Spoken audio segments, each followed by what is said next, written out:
ये जो विषय है न्यूज़ रूम और शोर से परे जो सोशल मीडिया में बातें होती हैं, उससे परे हम ये ध्यान देना चाहेंगे कि ये पूरा प्रोसेस, ये कंट्रोवर्सी क्या है, लोग गुस्सा क्यों हुए, पिटीशन कैसे फाइल हुई और इसका जो एक नया डेट आने वाला है, राइट? तो ये भविष्य में ऐसे जो एक्ट हैं, ऐसी जो प्रोसेसेस हैं, वो समाज पर क्या प्रभाव डाल रही है, ऐसी चीज़ें होनी चाहिए कि नहीं होनी चाहिए, इन सभी विषयों पर हम बात करेंगे पार्थ यादव जी से। तो बहुत-बहुत नमस्कार। स्वागत है सर, आज आपका। नम जी, जी। नमस्कार। तो ये पूरा प्रोसेस बताइए कि कैसे ये पिटीशन फाइल हुई और पहला रिएक्शन क्या था कि क्या करना चाहिए ऐसी चीज़ें जब होती है? जी स देखिए, हाँ, आपकी तरह हमको भी इसके बारे में प्रथम दृष्टया सोशल मीडिया से ही पता लगा था और उसके बाद फिर मैंने इसका जो ड्राफ्ट पूरा हो के रेगुलेशन जो अपलोड किया था इंटरनेट पे गवर्नमेंट वेबसाइट्स पे, तो मैंने वो सर्च किया, प्रिंट आउट निकाला, अपने गुरु श्री हरिशंकर जैन जी को दिखाया। मेरी कॉलीग है मणि गुंजाल, हम तीनों लोग बैठ के पहले इस पे मंथन किया हम तीनों ने। तो इसमें क्लॉज़ 31 सी और 31 ई समझ में आए। उसके बाद हमने विष्णु सर के साथ बैठ के हम चारों लोगों ने इस पर मंथन किया। हमारे पूरे लॉ चैम्बर की एक संस्कृति है कि चारों लोग इस पे बैठ के बहुत डीप तरीके से रिसर्च करते हैं, मंथन करते हैं। कोई भी इश्यू हो, जो भी हम करने वाले हो, बिना मंथन के, बिना वाद-विवाद के हम कभी आगे नहीं बढ़ते। अगर कोई थर्ड पर्सन आके अगर कभी कुछ देख ले, हमारे चैम्बर में जिस तरीके से डिस्कशन होता है, तो ऐसा लगेगा कि बहुत लड़ाई हो रही है, युद्ध हो रहा है। और उस प्रकार से अब 4 वकील बैठेंगे कहीं पे तो आवाज़ तो ऊँची होगी और उसके बाद मंथन तो होगा ही। तो इस पे खूब अच्छे से हमने मंथन किया, रिसर्च की, तो निकल के आया कि क्लॉज़ 31 सी बहुत प्रॉब्लमैटिक है इसमें और 31 सी का जो एग्ज़ीक्यूशन है क्लॉज़ 8 बी और 8 सी में जो पीनल एक्शन के लिए बोलता है तो वो निकल के आया। तो असल में इसमें समस्या ये थी कि जो क्लॉज़ 31 सी है उसमें कास्ट बेस्ड डिस्क्रिमिनेशन क की जो डेफिनिशन दी है, वो बहुत संकीर्ण है, इट्स वेरी नैरो। तो उसमें इस प्रकार का निष्कर्ष निकलता है कि कुछ ही वर्ग होते हैं जिनके विरुद्ध भेदभाव किया जा सकता है और कुछ ही वर्ग विशेष हैं जो ये भेदभाव कर सकते हैं। तो ये तो न्याय सम्मत भी नहीं है और ना ये संविधान सम्मत है।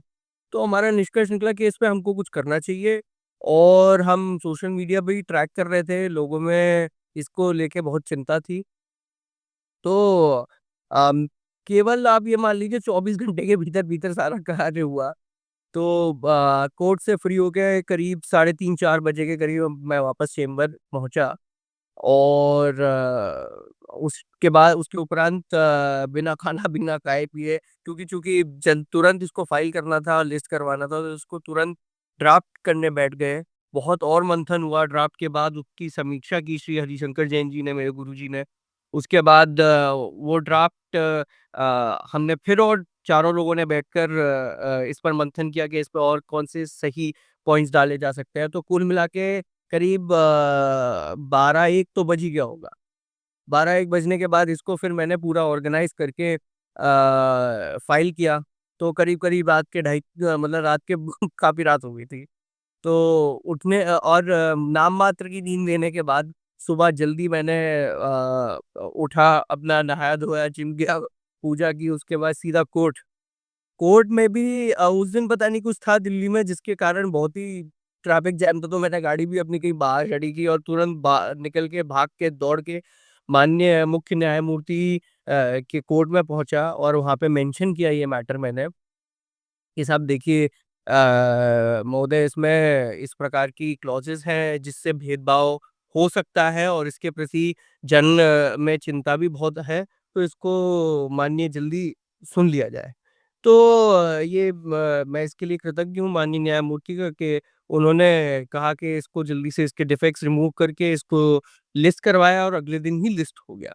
और उसके बाद इस पर बहस की मेरे सीनियर श्री विष्णु शंकर जैन जी ने बहुत व्यापक रूप से बहस की। हमारे सारे पॉइंट रख के क्लॉज़ 31 सी को बहुत ही अच्छे से समझाया गया।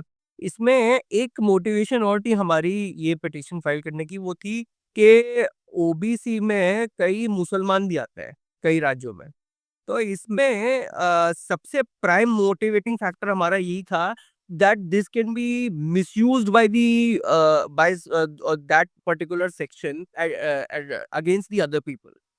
तो that was the main motivation. इस पे जो नैरेटिव ये बन रहा है ना कि जीसी वर्सेस अदर्स, ये इस नैरेटिव से मैं सहमत नहीं हूँ, because this was not our motivation honestly. We stand for the entire Hindu community. They may belong to anybody, any caste, any class. We make no difference, we make no distinction. ना हम ये मानते हैं कोई उच्च है, ना ये मानते हैं कोई निम्न है। हम हिंदू को स्वयं एक जाति के रूप में देखते हैं, और इसमें प्राइम मोटिवेशन फैक्टर हमारा प्योरली ये था कि that this can be misused by the Muslim community against some sections of the Hindu community. Right. उसके बाद माननीय उच्चतम न्यायालय ने इस पे टेक किया, और कमेटी गठित की है जो इसकी समीक्षा करेगी। और दर्शकों को मैं बता दूं, परिचय में एक बात छूट गई थी, रह गई थी कि Parth Yadav ji advocate on record AOR of Supreme Court है। और सर मैं ये बताना चाहूँगा कि जो जनमानस में मतलब लोकल जैसे ना चाय के दुकान पर लोग बैठे हैं तो क्या चर्चा होती है कि देखो ये जो रूल है इसमें जो क्लॉज़ का आपने नाम लिया, तो एक एक जो लोगों को ये बात पता चली कि जिसने मान लीजिए केस किया राइट कि मेरा ऑपरेशन हुआ है, तो उसमें क्या है कि यदि वो केस फ़ॉल्स हुआ तो उसका कोई पनिशमेंट नहीं है। वो फ़ॉल्स केस है। है? नहीं, नहीं, फ़ॉल्स केस के लिए क्या नाम है, बहुत ये इसमें क्रिमिनल लॉ में है, रेमेडी है। फ़ॉल्स केस आप किसी पे कर तो नहीं सकते हैं, ऐसे नहीं होता। और सिविल रेमेडी में एक हद तक अगर मान लीजिए कोई फ्रिवलेस पिटीशंस फाइल करता है उच्च न्यायालय में, उच्चतम न्यायालय में, तो उनके खिलाफ कॉस्ट भी करती है कभी-कभी न्यायालय, क्योंकि भई फ़ॉल्स और फ्रिवलेस लिटिगेशन तो नहीं चल सकता ना, तो फ़ॉल्स केस के लिए राइट, रेमेडी है। राइट। ये भी हुआ मतलब मैं तो जैसे झारखंड से आता हूँ, तो मैं धनबाद, बोकारो, जमशेदपुर इन तीनों जगह में I think Fatehpur. Within a week रहा। जी। तो यहाँ पर एक एक नोटिस जो मैंने किया कि लोगों को अपना कास्ट याद आने लग गया, अ, मतलब एज़ अ रिएक्शन कि देखो।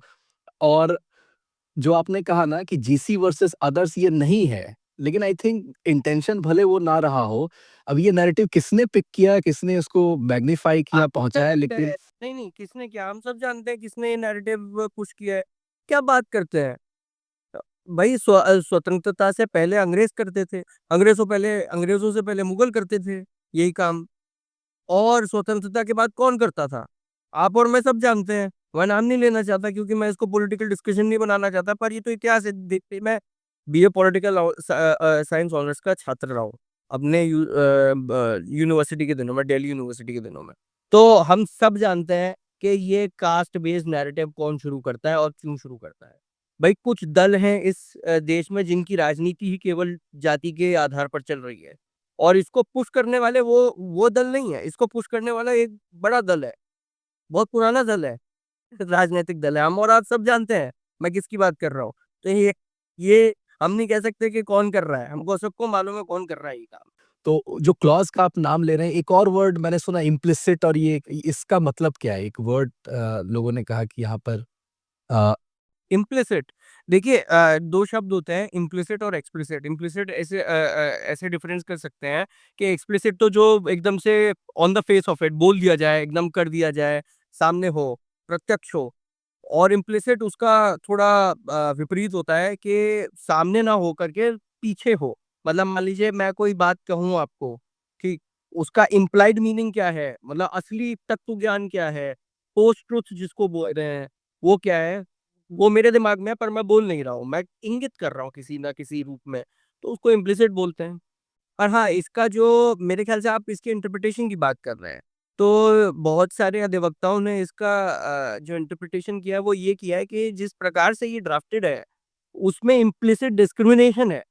मतलब ये विडंबनात्मक बात है कि रेगुलेशंस हैं इक्विटी के लिए, समानता के लिए, पर इनमें इम्प्लाइड डिस्क्रिमिनेशन है। तो शायद इस संदर्भ में आप बोल रहे होंगे। अब ये जो आप लोगों ने रात 2 बजे तक ये जो सर 4 घंटे डिस्कशन की, एंड जो आपने कहा कि कोई अगर देख ले हमें तो लगे कि इतना झगड़ा क्यों हो रहा है, राइट? मतलब लड़ क्यों रहे हैं? और उसके बाद आप एक कंक्लूज़न पे पहुँचते हैं, फिर उसको पेश करते हैं कोर्ट में। तो इस चीज़ का आपने जवाब कैसे दिया? मतलब इसका जो एक रिब्यूटल है या फिर प्रत्युत्तर आपने कैसे दिया? उसमें क्या मेंशन किया आपने? ये कास्ट के बारे में हो या ऑपरेशन के बारे में हो या जो भी डिस्क्रिमिनेशन के बारे में हो? जी सर। देखिए किसी भी पिटीशन में या किसी भी लिटिगेशन में 3 स्टेजेस होती हैं मेन। सबसे पहली होती है research, legal and factual. Second is drafting, how you make the pleadings, जो आप लिखते हैं याचिका में या किसी वाद में, किसी में भी। और तीसरा होता है उसको माननीय न्यायालय के समक्ष प्रस्तुत करना, किस प्रकार से आप उसको प्रेज़ेंट करते हैं। तो जैसे हमारी जो फर्स्ट स्टेज है उसमें मेरी जो कलीग है मणि मुंजाल, उन्होंने अच्छी इसमें रिसर्च की। That becomes the basis of what we draft. Then after the entire discussion मैंने इसको ड्राफ्ट किया। ड्राफ्ट करने के बाद इसको माननीय न्यायालय के ड्राफ्ट करने के बाद हमारे चेंबर में एक और इसमें स्टेज आ जाती है जो है हमारे जो सब हम सबके गुरु हैं श्री हरिशंकर जैन जी, वो हर एक ड्राफ्ट को पहले टेस्ट करते हैं, पहले उसको एग्ज़ामिन करते हैं और वो अप्रूव करते हैं, उसके बाद ही वो चीज़ फाइल होती है। उनके बिना अप्रूवल के कुछ भी फाइल नहीं होता है। तो उसके बाद फाइलिंग हुई। फाइलिंग होने के बाद माननीय न्यायालय के समक्ष इसको प्रस्तुत किया मेरे सीनियर श्री विष्णु शंकर जैन जी ने। तो जैसा कि हम सब जानते हैं उनकी तो वाणी पे माँ सरस्वती विराजमान, तो बहुत अच्छा बोलते ही हैं। तो अ, ग किसी जो क्या नाम है कोर्ट में उन्होंने इसको बहुत ही व्यापक रूप में रखा और उन्होंने इसका एक हिस्टोरिकल पर्सपेक्टिव भी कोर्ट के सामने रखा और इसकी प्रैक्टिकल इम्प्लीकेशन क्या होंगी, इसको भी रखा। तो हम जब कोई चीज़ ड्राफ्ट करते हैं, तो हम अपने को स्वयं को प्रश्न पूछते हैं कि इसका इसके ऊपर जो हम लिख रहे हैं, इसके ऊपर कोर्ट से या दूसरी ऑपोज़िट साइड से क्या प्रश्न उठ सकता है? तो उसका भी जवाब पहले ही लिखना अनिवार्य होता है।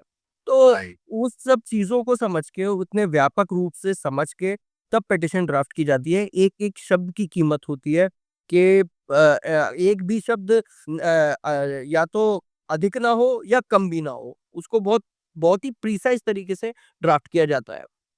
और सुप्रीम कोर्ट के लेवल पे pleadings are the most important thing because entire case is based upon pleadings only. तो उसके बाद उसको जिस तरीके से प्रेज़ेंट किया गया उसका रिज़ल्ट तो बाकी सभी लोग जानते ही हैं। तो हम सभी थे, पूरी लीगल टीम थी वहाँ पे और उसके बाद कुछ प्रश्न आए थे माननीय न्यायालय के ओर से कि ये बताइए कि इसको ये अनुच्छेद 14 और 15 के विरुद्ध कैसे है? इस पे थोड़ा प्रकाश डालिए। तो इस पे हमने पूरा समझाया कि जो क्लॉज़ 31 सी है वो discrimination, caste based discrimination has been defined narrowly. जो क्लॉज़ 31 ई है, उसमें जो डिस्क्रिमिनेशन की व्याख्या दी है, भेदभाव की व्याख्या दी है, वो बिल्कुल क्या नाम है, संवैधानिक रूप से ठीक है। अनुच्छेद 14 और 15 के अनुसार है। तो हमने ये भी बताया कि 31 सी और 31 ई में आपस में कॉन्फ्लिक्ट है और 31 ई को प्रिवेल करना चाहिए क्योंकि वो न्याय सम्मत है और संविधान सम्मत है। और इन चीज़ों को माननीय न्यायालय ने माना और उसके बाद सभी जानते हैं इस पे स्टे ग्रांट हुआ। और इसमें एक एग्ज़ाम्पल भी हैव और हैव नॉट्स का एक ये भी है ना कि हाँ, किसी और ने नहीं दिया था हैव और हैव नॉट्स का, वहाँ पे कोई आर्गुमेंट भी नहीं था। हैव एंड हैव नॉट्स असल में मैंने ही बोला था इसको समझाने के लिए कई इंटरव्यू में या पॉडकास्ट में, इवन मेरे ट्विटर के पोस्ट पे भी मैंने यही बोला था, एक्स के पोस्ट पे। तो have and have nots actually it is the by product of the Marxist theory of class struggle. तो कार्ल मार्क्स ने एक थ्योरी दी थी क्लास स्ट्रगल की कि साहब हर समाज में एक वर्ग है हैव्स और एक है हैव नॉट। तो हैव्स का मतलब ये होता है जिनके पास धन है, जमीन जायदाद है, शक्ति है, पॉलिटिकल पावर है, इन्फ्लुएंस है। तो वो जो हैव्स वाला वर्ग होता है जिसको वो बुर्जुआ बोलते थे और जो हैव नॉट्स है जिसको वो प्रोलेटारिएट बोलते थे, तो हैव्स हैव नॉट्स का शोषण करता है। ये सामाजिक एक प्रकार से सामाजिक सत्य भी है बहुत सारे समाजों का। हमने देखा है अपनी आँखों से।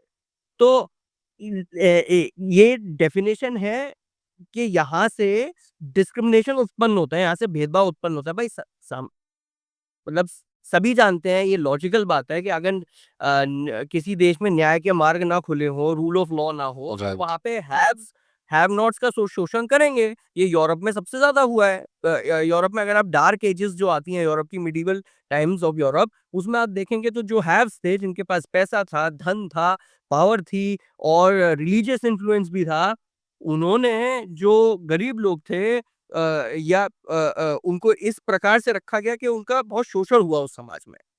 तो इसीलिए बहुत हाई इनइक्वालिटी थी यूरोपियन सोसाइटी में डार्क एजेस में। अभी भी है बहुत हद तक। तो ये हैव्स वर्सेस हैव नॉट्स की जो क्लास स्ट्रगल है, इससे डिस्क्रिमिनेशन या भेदभाव उत्पन्न होता है। पर मैंने इस पे एक पॉइंट ये रखा था, चूंकि हैव्स और हैव नॉट्स तो बहुत रिलेटिव टर्म हो गया। मतलब वो एब्सोल्यूट टर्म्स नहीं है ये कि भाई अगर कोई कोई वर्ग विशेष हैव्स है तो वो हमेशा ही हैव्स रहेगा। ऐसा नहीं होता है। क्योंकि समय बदलता है, पावर स्ट्रगल बदलती है, पावर एंड इन्फ्लुएंस बदलता है, सोशल डायनामिक्स बदलते हैं, सोशियो इकोनॉमिक एक्सप्लॉयटेशन या सोशियो इकोनॉमिक प्रोग्रेस अलग-अलग मापदंडों पर चलती है। तो उसके अनुसार, समय के अनुसार हैव्स और हैव नॉट्स डिफाइंड होते हैं। अगर मान लीजिए 200 वर्ष पूर्व ब्रिटिश जो है वो हैव्स हो गए और हिंदुस्तान में कुछ एलीट सर्कल्स जो जिनको हम ब्राउन सेपॉय या भूरे अंग्रेज भी बोलते हैं, एक डेरोगेटरी टर्म कह लीजिए, जो मतलब ब्रिटिश के साथ थे, वो हैव्स हो गए। बाकी जो किसान था देश का या मान लीजिए जो रेवोल्यूशनरीज भी थे हमारे, वो हैव नॉट्स हो गए, क्योंकि ये जो हैव्स थे वो इनका शोषण कर रहे थे। तो मैंने ये समझाने की कोशिश की थी कि डिस्क्रिमिनेशन का मतलब होता है the class struggle between haves and have nots and the disturbance in socio-economic equilibrium because of this class struggle, which gives rise to various forms of discrimination in various societies depending upon the time and the conditions prevailing at that time. तो ये बताने की कोशिश की थी, ये theory अपने इसके अपने क्रिटिसिज्म्स है, पर अगर हम इसको यूजीसी रेगुलेशंस में अप्लाई करें तो वहाँ पे ये बिल्कुल फिट बैठती है। उसका कारण ये है कि हमेशा एक वर्ग हैव नहीं रहेगा। तो आप ऐसी डेफिनेशन बना देंगे कि आपने एक पर्टिकुलर वर्ग को ही हैव बना दिया और दूसरों को हैव नॉट्स बना दिया, तो ये न्याय सम्मत नहीं रहा। This goes against the concept of equality. Caste is one of the basis of discrimination historically in this country. This is a fact that we all have to agree with. Otherwise, what we see, the condition that the Hindu society was, and how the brutality that was committed against us, and we were divided. ये सब cast based discrimination भी इसका एक कारण था, अकेला कारण नहीं था, एक कारण था। राइट। पर पर अब हम 2026 में बैठे हैं, 75 वर्ष से भी अधिक हो चुके हैं हमारी स्वतंत्रता को, देश बहुत आगे बढ़ रहा है। तो अब वो वाला कास्ट बेस्ड डिस्क्रिमिनेशन जो हमारे शायद पूर्वज हमको बताते थे या जो हमने पुस्तकों में पढ़ा है, शायद अब उतना नहीं है। कम से कम शहरों में तो बिल्कुल भी नहीं है, हम और आप सब जानते हैं। और गाँव कस्बों में शायद अभी भी है। पर हमको ये समझना आवश्यक है कि जब तक हम जाति का घोल पीते रहेंगे ना, मेरे मेरे गाँव में एक लोकोक्ति है, घोर-मटा फेर-मटा। मतलब मठा को, यानी कि छाछ को जैसे बनाते हैं तो उसको हिलाते हैं, मिलाते हैं, तो वो मठा बनता है। तो अगर आप ये जाति के घोर-मटा फेर-मटा में लगे रहेंगे, तो हिंदू समाज को बहुत हानि होगी और हम आगे नहीं बढ़ पाएँगे। तो ये समझने वाली बात है कि कास्ट बेस्ड डिस्क्रिमिनेशन अब इतिहास है। इतिहास के पन्नों में रह जाए उतना अच्छा है, आगे हम बढ़ें तो ना हो। राइट, मतलब फिर से उसे ज़िंदा नहीं करना, उसे रिवर्स डिस्क्रिमिनेशन का एंगल नहीं देना, राइट? हाँ, वो भी नहीं होना चाहिए। यस, रिवर्स डिस्क्रिमिनेशन भी नहीं होना चाहिए। जो द्वेष से प्रेरित कई जगह पे हमने देखा है भेदभाव होता है, वो भी, उसको that is equally condemned, that has to be equally condemned. मतलब आप इक्वालिटी के चक्कर में इतना नहीं कर सकते हैं कि आप रिवर्स डिस्क्रिमिनेशन करने लग जाएँ, तो कोई फ़ायदा नहीं हुआ हमारे संविधान का और रूल ऑफ लॉ का, है ना? देखिए, मेरा एक मत है। मैं एक तो आज गुरु गोलवालकर जी की भी मेरे ख्याल से उनका जन्म दिवस है आज, तो उनके भी चरणों में मैं नमन करता हूँ। देखिए, अ, मैं स्वातंत्र्य वीर विनायक दामोदर सावरकर का परम भक्त हूँ।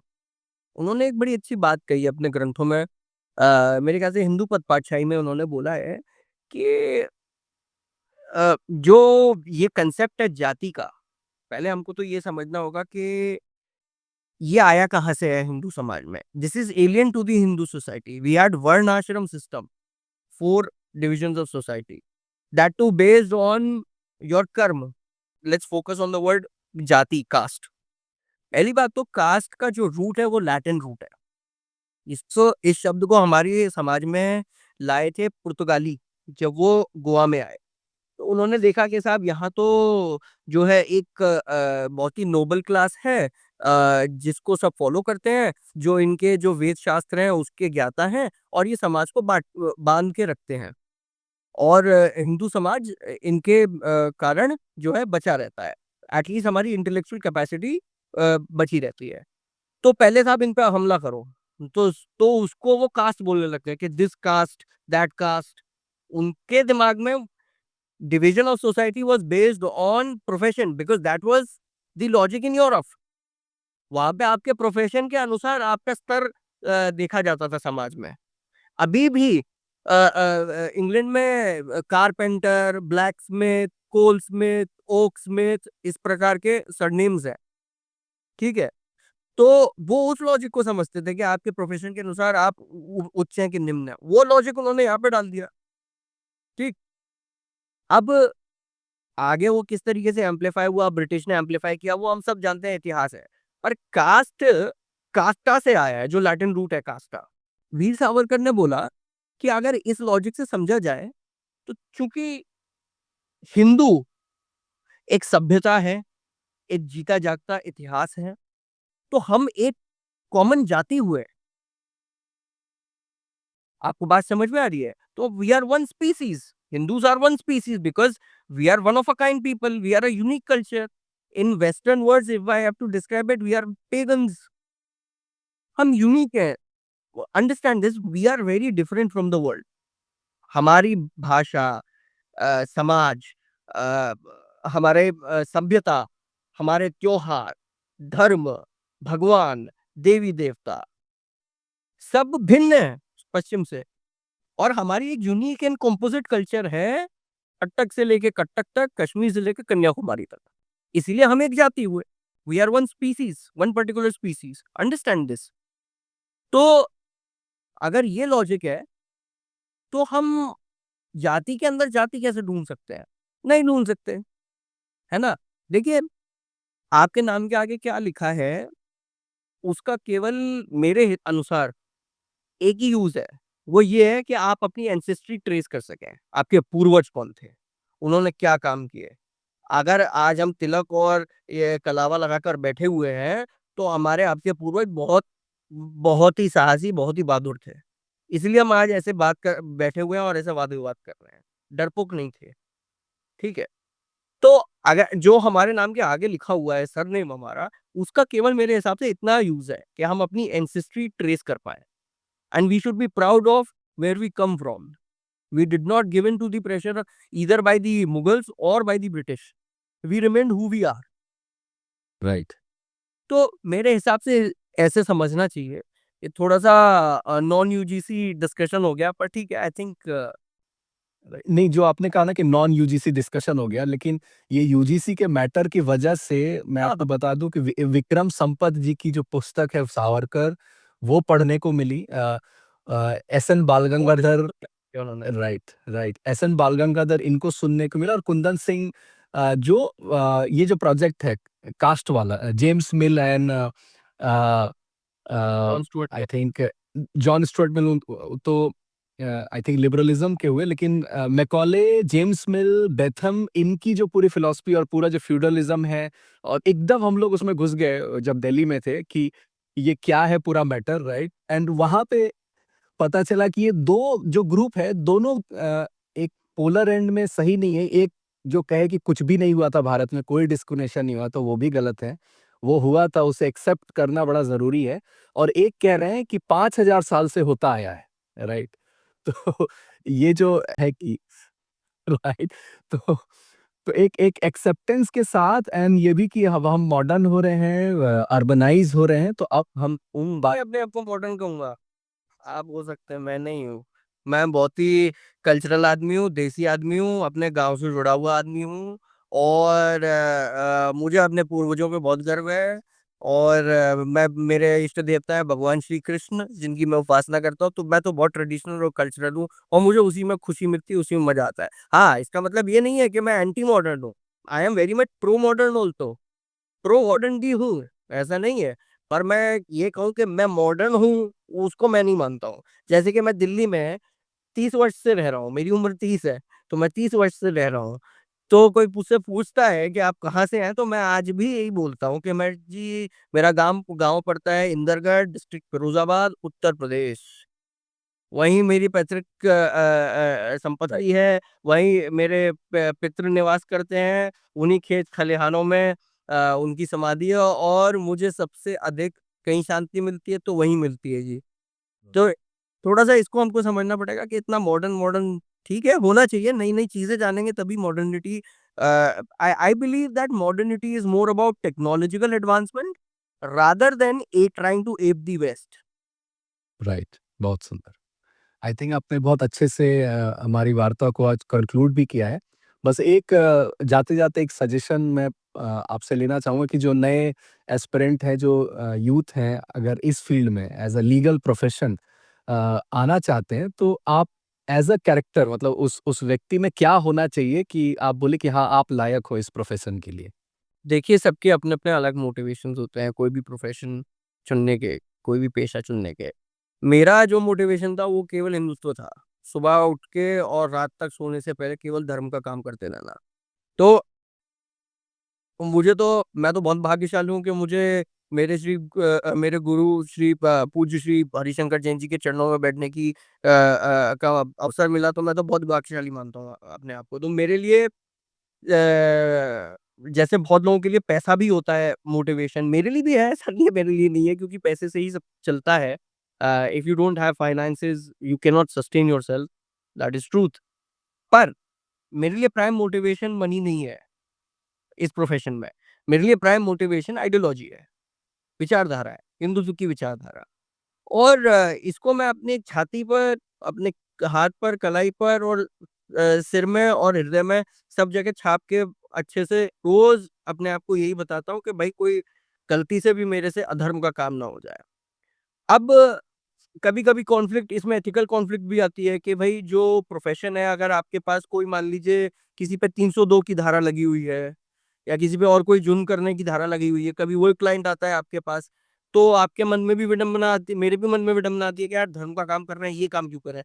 पर उसी म म मेरा कर्तव्य है एक अधिवक्ता के रूप में कि मैं सबको न्याय का मार्ग दूँ, अपनी सेवाएँ दूँ। कोई कितना भी कंडेम्न्ड हो सोसाइटी में, कितना भी उसने मान लीजिए कितना बड़ा जुर्म किया और हम और आप तो कोई है नहीं ये तय करने वाले कि उसने जुर्म किया है कि नहीं किया है, वो तो न्यायालय ही करेगा। तो राइट। इसको भी बैलेंस करना होता है। ये मैं अपना निजी आपको जो है एक्सपीरियंस बता रहा हूँ। दूसरी चीज़ ये है कि आपको अगर इस प्रोफ़ेशन में आना है तो you have to be very, very mentally strong because every day is a struggle, especially coming from a non-legal background. You face struggle on an everyday basis and you might even face discrimination. I'm not saying that all are like that. I have met amazingly helpful and wonderful people in this profession. My seniors have been incredibly supportive, all of my seniors. Uh, but I have also come across people who are a bit not helpful. I will be I will not be harsh towards them. तो सब झेलना है जी, जीवन है, इसमें तो झेलना ही होता है। प्रसन्नता और दुःख केवल मन में होता है आपके, पर जीवन केवल झेलने के लिए है। तो आप इस माइंडसेट से आइए कि कुछ भी हो जाए, सुबह उठ के मुस्कुराना है, जाके कम से कम 20-25 किलो बेंच मारनी है जिम में और उसके बाद बढ़िया दिन शुरू करना है और अच्छा खाना है, कुछ जंक वगैरह है इससे दूर रहना है और भगवान के नाम पर काम करते रहना है। तो इस प्रकार से आप मोटिवेटेड रहते हैं, मेरा तो ये मानना है। बहुत सुंदर सर। तो सर 19 को हम उम्मीद करेंगे कि सब कुछ बढ़िया ही रहेगा, राइट? जो अगली डेट है? सर देखिए, जिस मातृभूमि पर प्रभु ने स्वयं दर्शन दिए, प्रभु ने स्वयं दर्शन दिए और पूरा का पूरा गीता का पाठ दिया, उस मातृभूमि पे किसी को चिंता करने की कभी आवश्यकता है ही नहीं जी। तो कभी हमको चिंता करनी नहीं चाहिए, इससे दूर रहना चाहिए। भगवान जो कराएँगे अच्छा कराएँगे। हमको ये मान के रखना चाहिए और हमारे हाथ में कुछ नहीं होता जी, केवल हमारे हाथ में कर्म है हमारा। What we do, our duty, day and night we should persevere,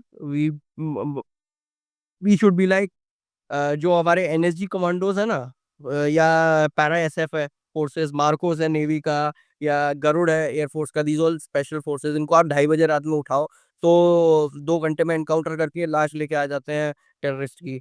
तो हमको उस तरीके से अपना माइंडसेट रखना चाहिए कि भाई कोई भी काम हो, धर्म का काम हो, और within the confines of law and ensuring that there is rule of law, we should work right. Day and night. और बाकी जो रिजल्ट आएगा वो सब भगवान पे छोड़ दीजिए, सब अच्छा होगा, उसकी चिंता मत कीजिए। हम और आप किस लिए बैठे हुए हैं? हम लोग कर्म करने के लिए बैठे हुए हैं, बस इस पर कर्म करता रहिए। सर बहुत-बहुत धन्यवाद आज हमें समय देने के लिए, हमारे दर्शकों को उनके प्रश्नों के उत्तर भी देने के लिए। बहुत-बहुत धन्यवाद सर। धन्यवाद जी, नमस्कार। नमस्कार।